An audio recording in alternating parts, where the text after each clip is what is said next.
क्या आपने कभी सोचा है कि जब हम मंदिर में शिवलिंग के सामने खड़े होते हैं तो हम केवल शिव को नहीं बल्कि पूरे ब्रह्मांड की चेतना को नमन कर रहे होते हैं। शिवलिंग केवल शिव का प्रतीक नहीं, वह एक ऐसा दिव्य केंद्र है जहां शिव, शक्ति और उनके अनेक रूप एक साथ समाहित होते हैं। जब हम जल अर्पण करते हैं तो वह केवल पूजा की क्रिया नहीं बल्कि आत्मा की शुद्ध, ऊर्जा का जागरण और ब्रह्म से संवाद की प्रक्रिया होती है। इस वीडियो में हम जानेंगे शिवलिंग में कौन कौन से देवता वास करते हैं, क्यों होती है शिवलिंग की पूजा और उसका आध्यात्मिक महत्व क्या है, और जल अर्पण करने का गूढ़ रहस्य क्या है। हर शास्त्र, हर पुराण, हर कथा यही कहती है कि शिव को जानने का मार्ग अनुभव से होकर जाता है।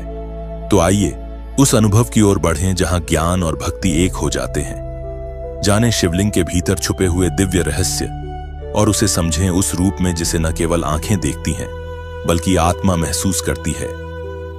अगर आपने इस वीडियो का पहला भाग अब तक नहीं देखा है तो ऊपर दिए गए लिंक पर क्लिक करके पहले उसे जरूर देखें, और अगर आपने अभी तक इस चैनल को सब्सक्राइब नहीं किया है तो कृपया सब्सक्राइब जरूर करें ताकि आपको हर नए वीडियो का नोटिफिकेशन समय पर मिल सके।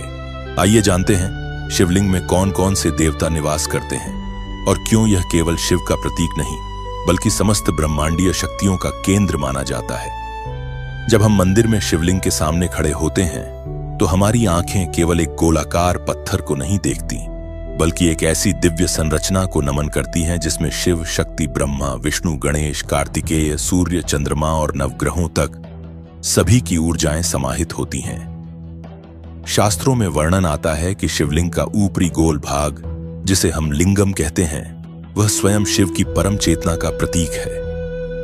यह वह बिंदु है जहां कोई आकार नहीं, कोई गुण नहीं, केवल मौन, केवल ब्रह्म है।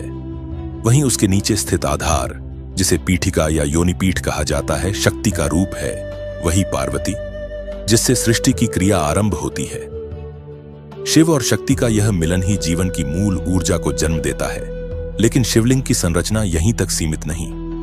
कई पुराणों में कहा गया है कि शिवलिंग का आधार ब्रह्मा की रचना शक्ति का प्रतीक है, और गहराई में जहां हमारी दृष्टि नहीं जाती वहां विष्णु की पालक शक्ति विद्यमान रहती है। इस प्रकार शिवलिंग न केवल सृजन और संहार बल्कि पालन की भी त्रिपदी शक्ति को समेटे होता है। शिवलिंग के चारों ओर सूक्ष्म रूप में गणेश और कार्तिकेय की उपस्थिति मानी जाती है। वे ऊर्जा के द्वारपाल हैं, संतुलन बनाए रखते हैं और भक्त की साधना को सफल बनाते हैं। साथ ही नवग्रह, जो हमारे जीवन के प्रत्येक पक्ष को प्रभावित करते हैं, वे भी शिवलिंग के चारों दिशाओं में विद्यमान होते हैं। यही कारण है कि शिवलिंग की पूजा मात्र एक देवता की उपासना नहीं बल्कि समग्र ब्रह्मांड के तत्वों को संतुलित करने की प्रक्रिया होती है। जब एक भक्त श्रद्धा से जल, दूध, घी या पंचामृत अर्पित करता है तो वह केवल शिव को नहीं बल्कि समस्त देव शक्तियों को संतुलन में लाने का कर्म कर रहा होता है। शिवलिंग एक ऐसा अद्भुत केंद्र है जहां सभी देवता एक होकर एक ही चेतना में विलीन हो जाते हैं। इसलिए शिवलिंग की पूजा परमात्मा की पूजा से कहीं अधिक है। यह उस अनंत सत्ता की उपासना है जो हमारे भीतर भी धड़कती है और पूरे ब्रह्मांड में भी।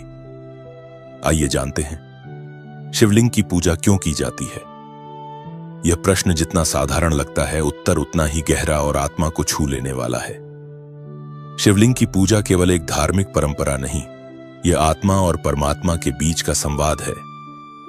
यह वह क्षण होता है जब हम संसार की ऊहापोह से हटकर स्वयं से मिलते हैं, अपने भीतर के मौन शिव से। शिवलिंग की पूजा इसलिए की जाती है क्योंकि वह साकार रूप में उस निर्गुण ब्रह्म का प्रतीक है जिसे आंखों से देखा नहीं जा सकता लेकिन अनुभव किया जा सकता है। वह लिंग जो निराकार को आकार देता है, वह बिंदु जहां चेतना स्थिर होती है, वह केंद्र जहां से ध्यान उठता है और ऊर्जा प्रवाहित होती है, यही है शिवलिंग। जब कोई साधक श्रद्धा और भक्ति से शिवलिंग के सामने बैठता है, जब उसका मन भटकाव से हटकर केवल शिव पर टिकता है, तब शिवलिंग ध्यान का केंद्र बन जाता है।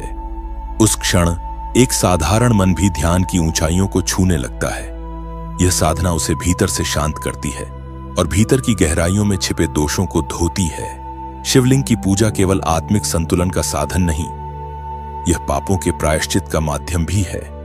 पुराणों में कहा गया है कि जो व्यक्ति मन, वचन और कर्म से शिवलिंग की पूजा करता है वह अपने जीवन के साथ साथ पिछले जन्मों के कर्मों से भी मुक्त हो सकता है। यह केवल कोई प्रतीक नहीं, यह एक जीवंत ऊर्जा केंद्र है जो आत्मा को छूकर उसे ब्रह्म से जोड़ता है।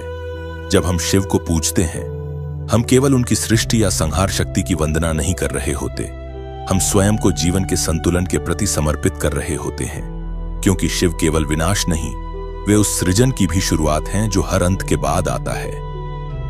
जब हम शिवलिंग की परिक्रमा करते हैं, जब उस पर जल चढ़ाते हैं, तो हम यह स्वीकार कर रहे होते हैं कि जीवन निरंतर प्रवाह है, जहां हर गिरावट एक नई शुरुआत की नींव है।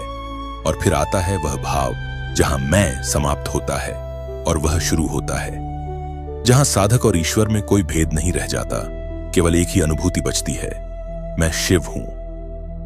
यही शिवलिंग की पूजा का सर्वोच्च उद्देश्य है, अपने अस्तित्व को परम के साथ एक कर देना। इसलिए शिवलिंग की पूजा केवल मूर्ति की पूजा नहीं, यह चेतना की उपासना है। वह चेतना जो सब कुछ में है, जो सब कुछ से परे है और जो अंततः स्वयं हम ही हैं। यही कारण है कि यह पूजा युगों से चली आ रही है और आज भी उतनी ही प्रासंगिक है, क्योंकि यह पूजा हमें हमारे मूल स्वरूप की याद दिलाती है। आपके मन में यह विचार अवश्य आया होगा कि शिवलिंग पर जल क्यों चढ़ाया जाता है। आखिर वह कौन सा रहस्य है जो इस सरल प्रतीत होने वाली क्रिया के पीछे छुपा है? आइए जानते हैं। शिवलिंग पर जल अर्पण कोई साधारण धार्मिक अनुष्ठान नहीं है, यह एक ऐसी गूढ़ प्रक्रिया है जो ब्रह्मांड की ऊर्जाओं को संतुलित करने का माध्यम बनती है।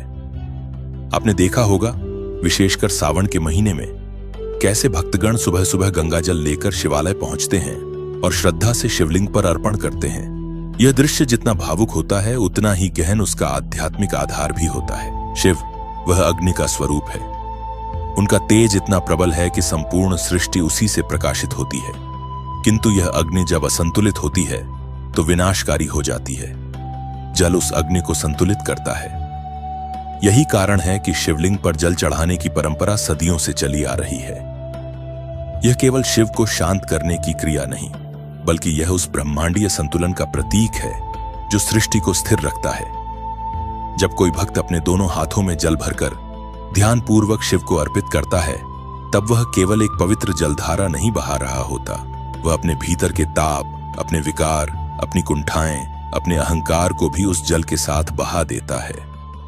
यह शुद्धि की प्रक्रिया है, मानसिक, आत्मिक और ऊर्जात्मक। और यह केवल मन या शरीर की बात नहीं, यह संपूर्ण प्रकृति के साथ संवाद है।